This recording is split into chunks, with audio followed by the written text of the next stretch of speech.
بسم الله الرحمن الرحيم. إلهي لا تشمت بي عدوي، ولا تفجع بي حميمي وصديقي. إلهي هب لي لحظة من لحظاتك تكشف بها عني ما ابتليتني به، وتعيدني إلى أحسن عاداتك عندي.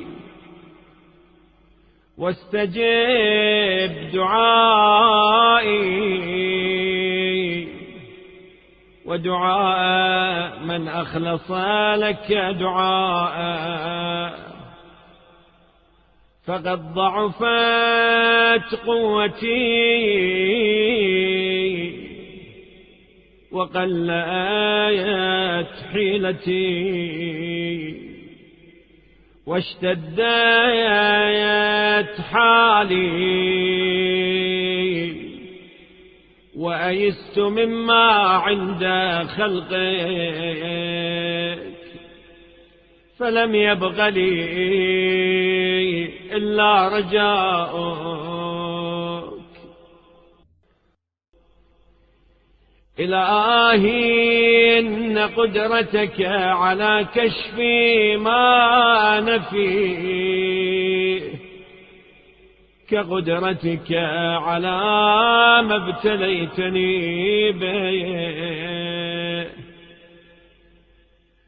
وإن ذكرى عوائدك يؤنسني،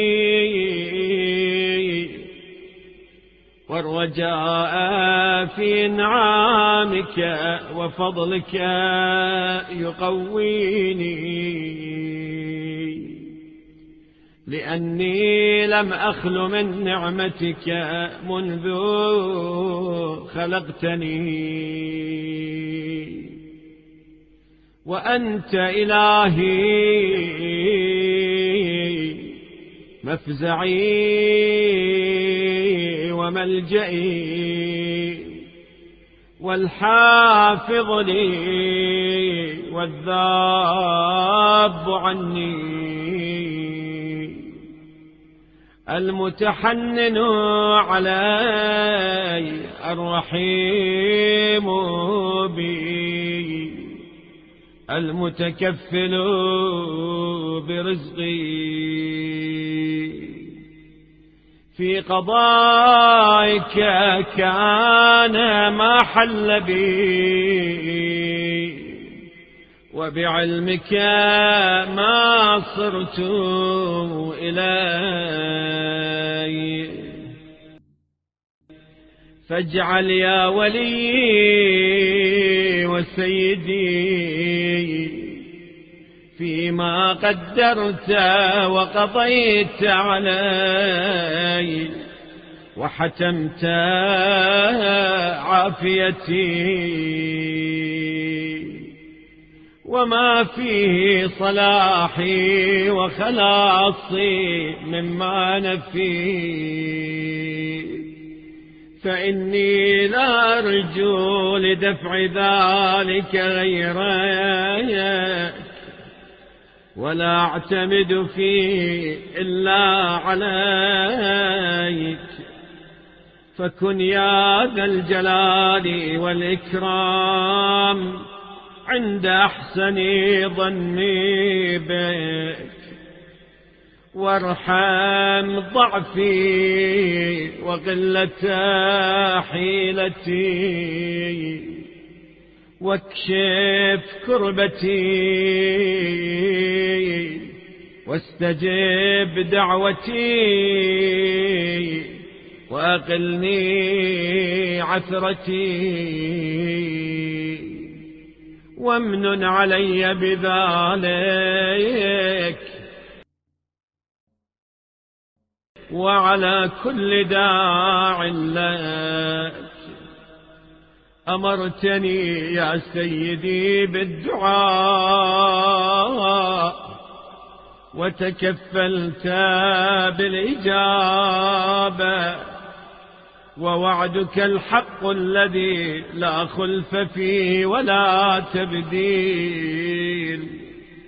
فصل على محمد نبيك وعبدك وعلى الطاهرين من أهل بيتك، وأغثني فإنك غياث من لا غياث له، وحرز من لا حرز له، وأنا المضطر الذي أوجبت إجابته وكشف ما به من السوء. فأجبني واكشف همي وفرج غمي، وأعد حالي إلى أحسن ما كانت علي، ولا تجازني بالاستحقاق، ولكن برحمتك التي وسعت كل شيء يا ذا الجلال والإكرام.